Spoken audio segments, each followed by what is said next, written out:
Chào mừng quý cô bác, anh chị em gần xa đã quay trở lại với chương trình bình luận quân sự cùng Phú Lam, nơi bà con mình nghe chuyện thế giới nhưng nghe kể chuyện bên bờ ruộng, dưới bóng cây dừa nước. Như thường lệ, chương trình của chúng ta hôm nay có 3 phần phân tích. Phần 1, sóng ngầm Caribe và cơn lũ chiến sự đang dâng. Phần 2, Mỹ vây lưới 3 tầng đối với Venezuela, nước lớn sắp tràn bờ. Phần 3, bầu trời Caribe đã dậy sóng, đất chưa chuyển mình. Và bây giờ là phần 1, sóng ngầm Caribe và cơn lũ chiến sự đang dâng. Vụ mùa chiến sự đang trổ bông ở Nam Mỹ, mà cái giống lần này là cuộc can thiệp quân sự của Hoa Kỳ vào Venezuela. Câu hỏi không còn là có hay không, mà là khi nào thì gió đổi chiều. Nếu bà con nghĩ đây là chuyện dầu mỏ hay địa chính trị, thì coi như mới thấy phần ngọn, còn phần gốc nằm sâu dưới lớp bùn lầy chính là cuộc chiến chống các tổ chức ma túy xuyên quốc gia. Mục tiêu của Washington là những người nông dân quyết tâm nhổ tận gốc đám cỏ dại đang lan ra khắp ruộng, chính là các tổ chức ma túy đang bám rễ trong chính quyền Venezuela. Và để khơi dòng chiến dịch này, cái tên đầu tiên phải bị vớt khỏi ao là Tổng thống Nicolás Maduro. Đây không phải là chuyện nổi cơn điên, mà là một chiến lược như người thợ lưới giăng mẻ cuối cùng, vừa nhẹ nhàng, vừa hiểm hóc. Maduro thì như con cá lóc bị mắc câu, vùng vẫy bằng những lời lẽ thách thức. Nói tiếng Anh mà nghe như tiếng gió rít qua bụi tre, tưởng là nói cho dân mình nghe, nhưng lại đâm thẳng vào lòng kiên nhẫn của Nhà Trắng. Ông ta nói như thể là nhà hùng biện Hy Lạp tái sinh, nhưng thay vì thuyết phục, lại như đổ thêm dầu vào đám rơm khô. Có vẻ ông muốn chứng minh điều gì đó với dân trong nước. Hoặc tệ hơn, ông tin rằng Hoa Kỳ sẽ nhượng bộ. Nhưng phía sau những lời nói ấy là hành động, và lần này, hành động đến từ phía bên kia đại dương. Tổng thống Brazil, ông Lula da Silva, từng đề xuất làm trung gian hòa giải giữa Washington và Caracas. Nhưng như bà con mình hay nói, nước đã tới chân thì không ai còn rảnh mà đi câu cá. Washington giờ không còn chỗ cho hòa giải nữa. Maduro giờ như con cá kẹt trong rọ, chỉ còn 2 đường, một là để Mỹ thu hoạch, bị bắt hoặc bị loại bỏ, hai là bay đi xin tị nạn ở Nga hoặc Trung Quốc. Số phận chính trị của ông như cây lúa bị sâu cuốn lá, chỉ chờ ngày bị nhổ bỏ. Thượng nghị sĩ Rick Scott, người chống Maduro như nông dân chống chuột phá lúa, đã tuyên bố chuyện lớn sắp xảy ra ở Venezuela, dù Maduro còn đó hay không. Đây không còn là lời nói suông, mà là tín hiệu của một chiến dịch đang chạy như máy cày giữa mùa gặt. Bộ trưởng chiến tranh Belichick đã kêu gọi quân đội sẵn sàng. Vì các tổ chức ma túy như đám rắn độc đang đầu độc thanh thiếu niên Mỹ, biến chúng thành phần tử khủng bố ma túy, ngang hàng với Al-Qaeda ở Tây Bán Cầu. Caracas, thủ phủ của chính quyền ma túy, là nơi phải đào mương, đắp đập đầu tiên. Nhưng loại bỏ Maduro chỉ là bước mở màn. Hoa Kỳ đang nhắm tới chiến dịch lớn hơn, triệt hạ toàn bộ mạng lưới ma túy xuyên quốc gia tại Venezuela và Colombia. Ngày 27 tháng 10, 2 chiếc B-1 Lancer của không quân Mỹ bay sát bờ biển Venezuela, cách chỉ 72 km, như cá lóc lượn sát mặt nước. Không tấn công, không vượt ranh giới. Nhưng đừng để sự im lặng đó đánh lừa, đây là chiến tranh tâm lý cấp cao. Trong khi trên trời có B-1 Lancer, dưới biển Caribe, lực lượng khổng lồ đang tụ lại như cá linh mùa nước nổi. Hàng không mẫu hạm USS Gerald Ford, mạnh nhất lịch sử Mỹ, đã được điều động, mang theo 4.500 binh sĩ và 75 chiến đấu cơ như đàn ông vỡ tổ. Đi kèm Gerald Ford là 3 chiến hạm hộ tống và ít nhất một tàu ngầm tấn công, đủ sức xới tung hệ thống phòng thủ bờ biển Venezuela trong vài giờ. Tính tới nay, Mỹ đã triển khai hơn 15.000 binh sĩ quanh vùng Caribe, như bà con mình gom quân đi đánh trận lớn. Với hơn 10% lực lượng hải quân dồn về đây, thông điệp đã rõ như nước mưa đầu mùa, Washington đang ưu tiên tuyệt đối cho chiến dịch tiêu diệt các tổ chức ma túy ở Tây Bán Cầu. Thượng nghị sĩ Lindsey Graham nói rõ, không cần hàng không mẫu hạm để đánh mấy chiếc tàu buôn ma túy, tức là đang lên kế hoạch cho chiến dịch tấn công trên bộ.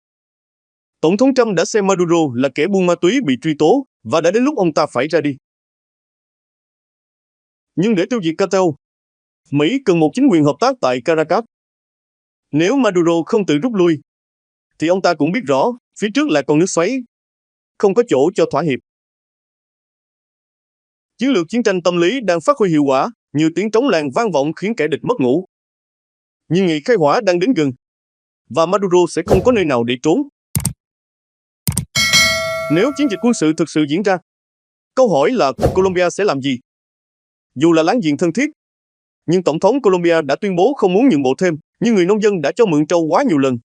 Giờ không muốn cho nữa. Vì vậy, phương án B của Mỹ là hai hòn đảo Aruba và Curaçao, chỉ cách bờ biển Venezuela vài chục cây số. Như hai gò đất cao giữa đồng nước, nơi có thể dựng trại, cắm cờ làm bàn đạp cho chiến dịch lớn. Phần 2, Mỹ vây lưới 3 tầng, nước lớn sắp tràn bờ. Bà con mình nghe tiếp phần 2, nhưng nghe chuyện ghe lướt sóng giữa mùa nước nổi. Câu chuyện lần này là về 3 hòn đảo, Aruba, Curaçao và Trinidad Tobago, như 3 cọc đống giữa dòng, đang trở thành điểm tựa cho chiến dịch quân sự của Hoa Kỳ. Aruba và Curaçao, tuy nằm gần Venezuela, nhưng lại thuộc chủ quyền Hà Lan, tức là một phần của NATO. Nếu cần, chúng có thể trở thành bến đỗ hậu cần cho chiến dịch quân sự. Gần đây, hoạt động quân sự quanh hai đảo này tăng mạnh như nước ròng chuyển sang nước lớn. Nhưng muốn sử dụng hai hòn đảo này không dễ như chèo xuồng qua rạch, phải có sự đồng thuận từ chính phủ và Quốc hội Hà Lan, nơi không phải lúc nào cũng thuận chiều gió.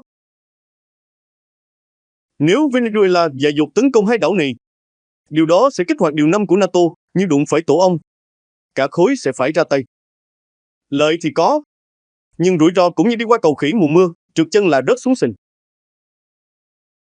Vì vậy, Washington cần thêm một quân bài khác, và Trinidad Tobago chính là con cá lóc nằm sát mép ruộng. Quốc gia nhỏ, chỉ 1,5 triệu dân, cách Venezuela chừng 200 cây số, nhưng lại giàu tài nguyên, đặc biệt là khí đốt, như ruộng lúa trúng mùa giữa vùng đất khô cằn.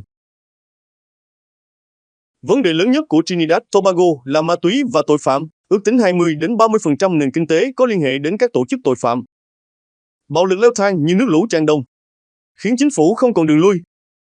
Một tuyên bố từ lãnh đạo nước này gây chấn động, chúng tôi hoan nghênh các cuộc tấn công. Hoa Kỳ nên tiêu diệt bạo lực tất cả các băng đảng ma túy. Từ Trinidad, một chiếc F-35 có thể bay đến Caracas chỉ trong 10 phút, như chim cắt lao xuống ruộng bắt chuột.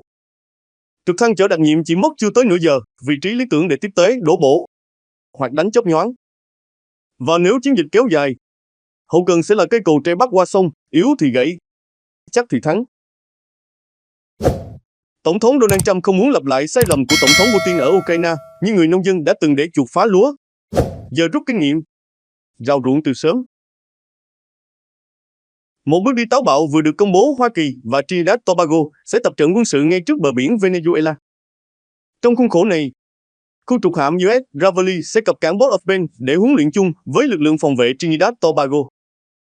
Bề ngoài là diễn tập, nhưng bên trong là thông điệp như tiếng trống làng vang vọng, gửi thẳng đến Tổng thống Maduro. Chính quyền Venezuela gọi đây là hành vi khiêu khích, nhưng người bị chọc giận giữa chợ. Phó Tổng thống Delcy Rodriguez lên tiếng cứng rắn, nhưng không làm dịu được cơn sóng đang dâng. Dân Trinidad Tobago thì chia hai luồng, có người biểu tình không phải vì thương Maduro, mà vì sợ đất nước mình bị kéo vào cuộc chiến.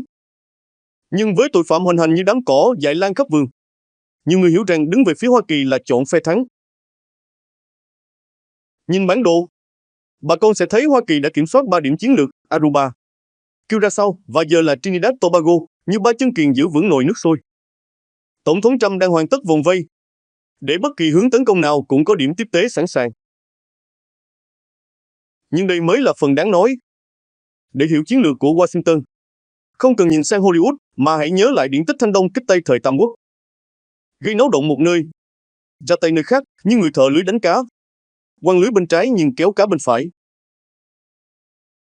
Từ tháng 8 tới nay, Hoa Kỳ liên tục tập trận, di chuyển chiến hạm, tấn công tàu buôn ma túy rồi lại yên lặng, nhiều tiếng gà gáy giữa đêm, khiến đối phương mất ngủ. Khi kẻ địch mệt mỏi, thả lỏng, thì đòn thật sự mới giáng xuống. Bản chất con người là sẽ hạ thấp cảnh giác khi báo động liên tục mà không thấy gì xảy ra. Nhưng nếu thật sự không có gì, thì 10% toàn bộ hạm đội Hải quân Hoa Kỳ đang làm gì ngay trước cửa Venezuela. Đây không phải để làm cảnh, mà là đòn nghi binh quy mô toàn cầu, tính toán từng bước như người cấy lúa theo hàng. Và khi đối phương cho rằng đó chỉ là biểu diễn, thì mũi gươm thật sự đã sẵn sàng đâm tới. Ai cũng tin rằng cuộc tấn công sẽ xảy ra, chỉ còn chờ khi nào và bằng cách nào. Có thể là hỏa tiễn nhắm vào nhà máy UAV do Iran hậu thuẫn gần Caracas. Có thể là không kích thẳng vào bộ chỉ huy của Maduro, hoặc ám sát Diosdado Cabello, nhân vật số 2 của chế độ. Vấn đề là nếu chúng ta nghĩ ra được thì phe Savita cũng vậy, và Hoa Kỳ không muốn mất yếu tố bất ngờ. Nhưng làm sao bất ngờ khi hàng trăm chiến hạm và phi cơ đã bao vây đối phương nhiều tuần? Chính vì vậy, hãy nhớ mẹo cổ điển nhất của kẻ trộm chuyên nghiệp, dọa hoài rồi khiến người ta mất cảnh giác. Từ các hình ảnh độc quyền tại Ngũ Giác Đài, 3 chiến hạm Mỹ, gồm những khu trục hạm hiện đại nhất, đang thực hiện nhiệm vụ trinh sát ngoài khơi Venezuela. Và đáng chú ý hơn, một tàu ngầm hạt nhân cũng tham gia, như con cá mập lặn sâu dưới đáy. Không thấy nhưng luôn hiện diện. Đây không còn là diễn tập, mà là tín hiệu rõ ràng rằng Hoa Kỳ, hay đúng hơn là Tổng thống Donald Trump, sẵn sàng biến vùng biển Caribe thành chiến trường nếu cần thiết. Mục tiêu là triệt tiêu hoàn toàn các tổ chức ma túy đang ẩn náu tại Venezuela. Nghe như sắp có bão đạn, nhưng kết quả chỉ là 4 chiếc thuyền bị đánh chìm. Thế giới kỳ vọng một chiến dịch lôi đình, nhưng đổi lại là sự yên lặng đến khó hiểu, như mặt nước phẳng lặng trước khi lốc xoáy nổi lên. Căng thẳng leo thang đầu tháng 10, khi phi cơ chiến đấu Mỹ bị cáo buộc vi phạm không phận Venezuela, khiến lực lượng phòng không nước này báo động đỏ. Nhưng đến giây cuối cùng, những chiếc phi cơ quay đầu, như chim én lượn qua rồi biến mất, chỉ để gửi một tín hiệu ngầm. Và bà con ơi, đó chưa phải là hết. Phần 3. Bầu trời Caribe đã dậy sóng, đất chưa chuyển mình. Bà con mình lại ngồi xuống, rót ly trà. Nghe tiếp phần 3 như nghe chuyện ghê lướt qua bãi sậy, tưởng yên mà hóa ra đang có cá quậy dưới đáy. Ngày 15 tháng 10, 2 pháo đại bay B-52 Stratofortress của Mỹ áp sát bờ biển Venezuela. Dù không xâm nhập không phận, nhưng bay gần đến mức như con diều lượn sát ngọn dừa. Mỗi giờ bay của B-52 ngốn tới 100.000 đô, như đốt cả đám rơm tiền chỉ để vẽ một hình lạ trên trời. Không bom, không tên lửa, chỉ là một bức ảnh đắt đỏ nhất lịch sử chiến lược. Nhưng chưa dừng lại ở đó. Ngay sau, lực lượng đặc nhiệm Night Stalker, những chiến binh bóng tối, xuất hiện. Dùng trực thăng tấn công áp sát, chỉ còn cách Venezuela 145 km. Với nhiệm vụ chuyên biệt như vận chuyển đặc nhiệm, đột kích, di tản, sự xuất hiện của họ như tiếng gà gáy giữa đêm. Báo hiệu Mỹ đã sẵn sàng cho mọi kịch bản, kể cả đánh chớp nhoáng. Một lần nữa, còi báo động rú lên khắp Venezuela như tiếng trống làng báo lũ. Nhưng rồi, không có phát súng nào nổ ra. Phải chăng đây là nghệ thuật chiến tranh tâm lý hiện đại, như người thợ săn rình mồi? Không bắn mà chỉ để con mồi tự hoảng loạn. Nếu Mỹ muốn hạ thủ Tổng thống Maduro như cách từng làm với Bin Laden, thì họ đã có đủ phương tiện. Trực thăng đặc nhiệm vượt 150 km chỉ trong 20 phút, như cá lóc lao khỏi lưới.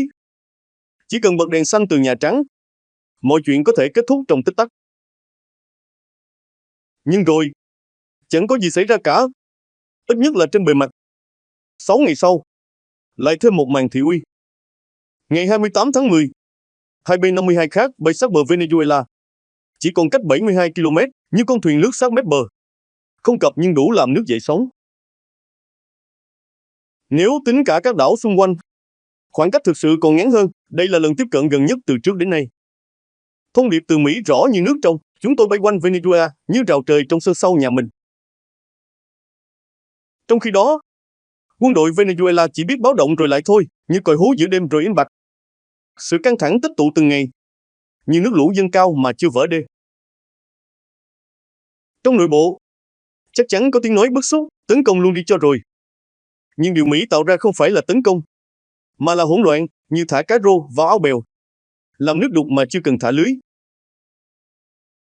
Và như nhiều người biết, đó là thứ Tổng thống Donald Trump thích nhất, bất ổn, rối ren, khó đoán. Tôi có thể làm, mà cũng có thể không. Hoặc làm lúc không ai ngờ tới. Một câu nói, cả đất nước phát rồ, truyền thông Venezuela, sĩ quan, quân đội, dân sự ai cũng sống trong căng thẳng. Ngày nào cũng có tin đồn, tin tình báo, tin tập trận, tin xâm nhập như mưa dầm thấm đất, khiến lòng người hoang mang. Một đòn thật sự có thể đến bất cứ lúc nào, nhưng không ai biết chính xác là khi nào. Điều này bắt đầu tác động nghiêm trọng đến nội bộ. Có thông tin một nhóm sĩ quan Venezuela đề nghị tổ chức cuộc gặp bí mật, thậm chí sẵn sàng giao nộp một nhóm quân nhân, nhưng người trong làng bắt đầu bàn chuyện bỏ làng đi tránh lũ. Bởi vì sự bình yên trước cơn bão còn đáng sợ hơn chính cơn bão. Mỗi ngày không có tấn công, lại là một ngày thêm nhiều người nghĩ đến việc đổi phe. Michelo, từng được tung hô như biểu tượng sống của chủ nghĩa Savita, từng đứng im giơ tay thề giữa quảng trường. Mắt đỏ rực, giọng vang như sấm, tôi sẽ chiến đấu chống lại lũ Mỹ.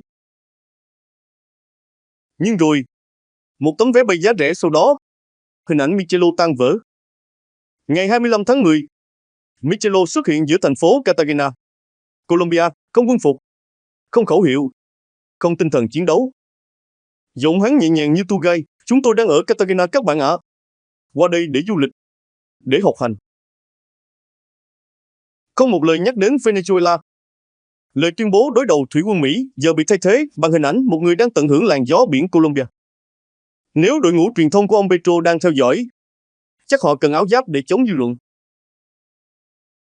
Tại Venezuela, những thanh niên đứng trước tượng đài Simón Bolívar hét to, tôi đăng ký. Tôi là Peronista. Không chỉ là cảnh quay kỳ lạ, mà là khoảnh khắc tuyên truyền lặp lại chiến lược thời chiến tranh lạnh, lấy cảm xúc làm vũ khí, biến chủ nghĩa Bolivar thành khẩu hiệu vũ trang. Họ đối thoại với pho tượng, giơ điện thoại như vũ khí truyền thông, sẵn sàng bước ra mặt trận. Rõ ràng Maduro đang thiếu lính, nhưng ông ta vẫn còn một thứ khiến Lầu Năm Góc phải dè chừng, hệ thống phòng không vác vai là. Đây là hệ thống di động do Nga sản xuất, với hơn 5.000 quả đang được triển khai quanh các mỏ dầu. Isla là kẻ thù không tiếng súng của chiến đấu cơ, chỉ cần một người lính. Một bệ phóng là đủ để bắn hạ trực thăng hay phi cơ bay thấp. Trong chiến trường Donbass, nó từng hạ gục trực thăng Ukraine. Sự cơ động là ưu điểm lớn nhất, khó phát hiện, khó tiêu diệt. Đặc biệt khi đối đầu với F-35, chiến đấu cơ tàng hình tối tân nhất hiện nay. Nhưng vấn đề nằm ở chỗ, Isla là công nghệ phát triển trước khi F-35 ra đời. Khả năng thực sự để hạ phi cơ thế hệ 5 vẫn là dấu hỏi lớn.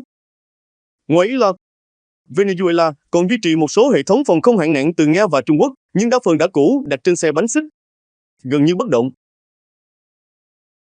Nói cách khác, nếu chiến tranh nổ ra, vũ khí mạnh nhất của Maduro vẫn là các chiến binh vác vai mamba ẩn nấp giữa rừng rậm và khu công nghiệp chờ bấm cò, như người bắn chim trong bụi tre. Vậy Mỹ có thể giành chiến thắng dễ dàng? Câu trả lời không đơn giản. Đúng, lực lượng Mỹ có thể vô hiệu hóa hệ thống phòng không Venezuela trong vài tuần, nhưng cuộc chiến thật sự sẽ bắt đầu sau đó.